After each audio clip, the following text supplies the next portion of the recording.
এদিনমান আগলৈকে উত্তৰ পূৰ্বৰ আটাইতকৈ ধনী ইউটিউবাৰজনক লৈ বিতৰ্ক হৈ আছিলে। ছ'চিয়েল মিডিয়াত দেখিবলৈ পাইছিলোঁ, মানে বহুত কিবা-কিবি কথা ওলাই আছিলে। কিন্তু মোৰ কথাটো হ'ল যে সদায় ধনী কোন সেইটোৱে চাবনে? আজি মই ক'ম যে উত্তৰ পূবৰ আটাইতকৈ দুখীয়া ইউটিউবাৰজন কোন? বা দুখীয়া ইউটিউব চেনেলটো কোনটো? সেইটো মই ক'ব ওলাইছোঁ। বেলেগ কোনো নহয়, ময়ে, মোৰ KS ষ্টুডিঅ'। এইটোৱে হৈছে উত্তৰ পূবৰ আটাইতকৈ দুখীয়া ইউটিউব চেনেল আৰু দুখীয়া ইউটিউবাৰ। 1 বছৰ হৈ গ'ল আজিলৈকে 300-350 ছাবস্ক্ৰাইবাৰ হৈছে বাৰু। তাতকৈ একো বঢ়া নাই, গতিকে মোকো অলপমান ধনী কৰি দিয়ক আপোনালোকে, নহ'লে বাৰু নালাগে, দুখীয়াই কৰি ৰাখক তেতিয়া। বাৰু যিয়ে নহওক, ক'বতো পাৰিম যে উত্তৰ পূবৰ আটাইতকৈ দুখীয়া ইউটিউবাৰজন মই। সেইটো এটা অলপমান গৌৰৱৰ কথা দিয়কচোন। ভয় লাগি আছে। ফ্লিপকাৰ্টত এটা বস্তু অৰ্ডাৰ কৰিছিলোঁ, পে'মেণ্টটো অনলাইন কৰি দিলোঁ। অলপ পইচা বেছি আছিল বাৰু। তাৰপাছত বস্তুটো আহে নে নাহে তাকে লৈ চিন্তা কৰি আছিলোঁ। মানে পইচাটো মাৰাই গ'ল নেকি তেনেকুৱা লাগি আছিলে, কিন্তু নাই, ফাইনেলি আহি গ'ল আৰু লৈ আহোঁ। আৰু পাৰ্চেলটো আহিছে।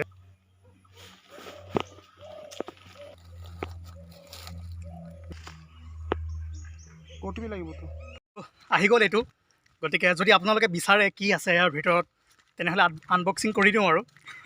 আৰু এইটোৱে মোৰ লাইফৰ ফাৰ্ষ্ট আনবক্সিং আৰু সম্ভৱতঃ লাষ্ট আনবক্সিং হ'ব। আৰু এনেকুৱা নকৰোঁ বাৰু, তথাপিও আজি প্ৰথম যিহেতু আনিছোঁ তেনেকৈ দেখুৱাই দিওঁ আপোনালোকক কি আছে ইয়াৰ ভিতৰত। তেনেহ'লে আহক, আজি এটা নতুন ভিডিঅ' আৰম্ভ কৰোঁ। এইটো খোলোঁ, আৰম্ভ কৰোঁ।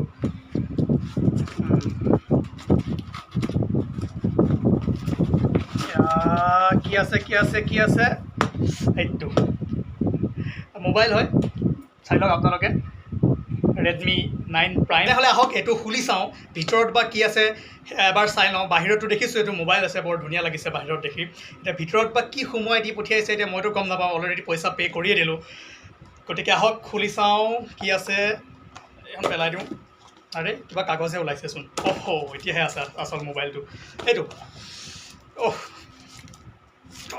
কালাৰটো ভাল লাগিছে চাওক।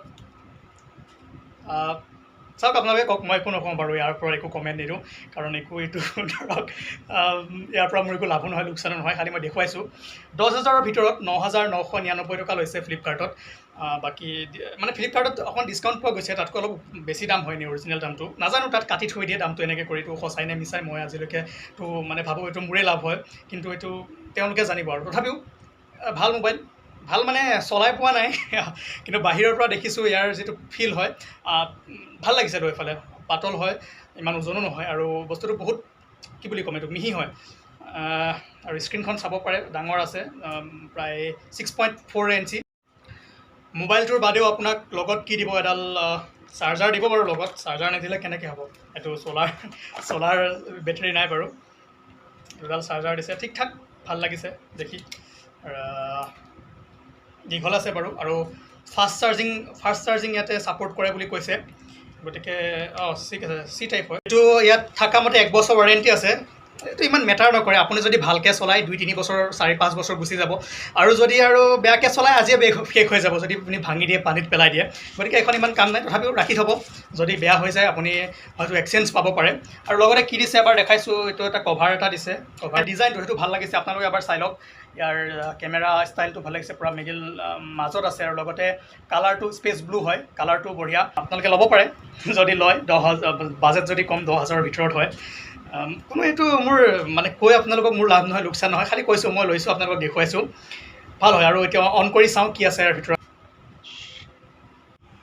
ডিছপ্লেখন চাওক, 6.53 ইঞ্চ ফুল HD+ ডট নটচ ডিছপ্লে পোৱা যায়। লগতে 2.53 কৰ্নিং গৰিলা গ্লাছৰ প্ৰটেকশ্যনো পাব, আৰু finger print sensor, face unlock দুইটাই পোৱা যায়। Dual SIM plus SD card. ষ্ট্ৰেংথটো ভাল আছে, মজবুত আছে, লগতে গৰিলা গ্লাছৰ প্ৰটেকশ্যন আছে, ইমান চিন্তা কৰিব নালাগে। 10,000ৰ ভিতৰত ভাল মোবাইল। G80 প্ৰচেছৰৰ লগত আহে, ভাল হয়, আপুনি গেমিঙো কৰিব পাৰিব। আৰু 13 মেগাপিক্সেল কেমেৰা। 10,000 টকাত কেমেৰাটো এভাৰেজ আছে, তথাপিও ঠিক আছে। আৰু ফ্ৰণ্ট কেমেৰাটো 8 মেগাপিক্সেল পাব, ছেল্ফি কেমেৰা। এইটো আপোনাৰ 4GB 64GB ভেৰিয়েণ্টৰ হয়।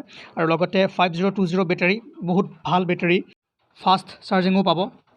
মই ডিটেইলছত নকওঁ বাৰু, কাৰণ ইয়াতকৈ বহুত ভাল ভাল চেনেল আছে, তাতে বহুত ভালকৈ কৈছে, তাতে চাব পাৰিব। মই খালি দেখুৱাইছোঁ আপোনালোকক মোবাইলটো আহিলে কি কি ফিচাৰ আছে, ভালকৈ পাব, ভিডিঅ'ত চাৰ্চ কৰিব। মই এটা কথা কওঁ যে 10,000ৰ ভিতৰত যদি লয়, মানে ভাল বেষ্ট মোবাইল হয়। 10,000ৰ ভিতৰত ভালকৈ পোৱা যায়। ভিডিঅ' যদি চাই, এইটো মোবাইলৰ এইটো চাই আছে, মই নতুন মোবাইলটোৰে কৰি আছোঁ ভিডিঅ'টো। বেছি কিবা বেছি হোৱাইট হৈ গৈছেচোন এনেকুৱা ইমানটো বগা নহয় বাৰু তথাপিও মোবাইলটোত আহি গৈছে ঠিক ঠাক কেমেৰা 10,000ৰ ভিতৰত ইয়াতকৈ আৰু বেটাৰ কি কিন্তু মানে 10,000 ভিতৰত ভাল আৰু যদি আপুনি চায় চাউণ্ড কোৱালিটি বঢ়িয়া চাউণ্ড কোৱালিটিও ভাল হয় কাৰণ ইয়াৰ আগৰ ভিডিঅ'টো মোৰ পুৰণা মোবাইলটোৰে কৰি আছিলোঁ তাত মই এটাতো মাইক লগোৱা নাই তো আপোনালোকে ডিফাৰেঞ্চটো বুজিছে চাগে ভাল হয় চাউণ্ড কোৱালিটিটো বহুত ভাল পাইছোঁ আৰু জীৱনৰ প্ৰথমটো আনবক্সিং ট্ৰাই কৰিলোঁ ক'ব কেনেকুৱা লাগিল চাই কমেণ্ট কৰি জনাব আৰু লগতে মই এই কাৰণেই ভিডিঅ'টো বনালোঁ যে এতিয়া বহুতৰে মোবাইলৰ প্ৰয়োজন কাৰণ অনলাইন ক্লাছ হৈ আছে আৰু যিসকলৰ ধৰক বাজেটটো কম ইমান টকা নাই ভাল মোবাইল কিনিবৰ কাৰণে 10,000ৰ ভিতৰতে যে এটা ভাল মোবাইল ল'ব পাৰি সেইটো মই দেখুৱালোঁ এই মোবাইলটো ল'ব পাৰে আপোনাৰ নিজৰো লাভ হ'ব গতিকে আজিৰ কাৰণে ইমানেই আছিল ধন্যবাদ